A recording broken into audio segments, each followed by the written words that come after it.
Super వచ్చిందండి పచ్చడి. ఇలా నూరేసుకోవాలి. చాలా బాగా వచ్చిందండి. ఒకసారి ఉప్పు చూసుకొని ఉప్పు సరిపోతే కొంచెం వేసేసుకోవాలండి.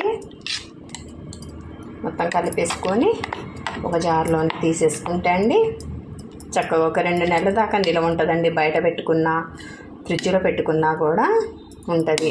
మనకి ఎంత పల్లి చట్నీ ఉండి కొబ్బరి చట్నీ ఉన్నా కూడా అండి టిఫిన్లోనికి అల్లం చట్నీ ఉంటే బాగుంటుంది అని అనిపిస్తుందండి.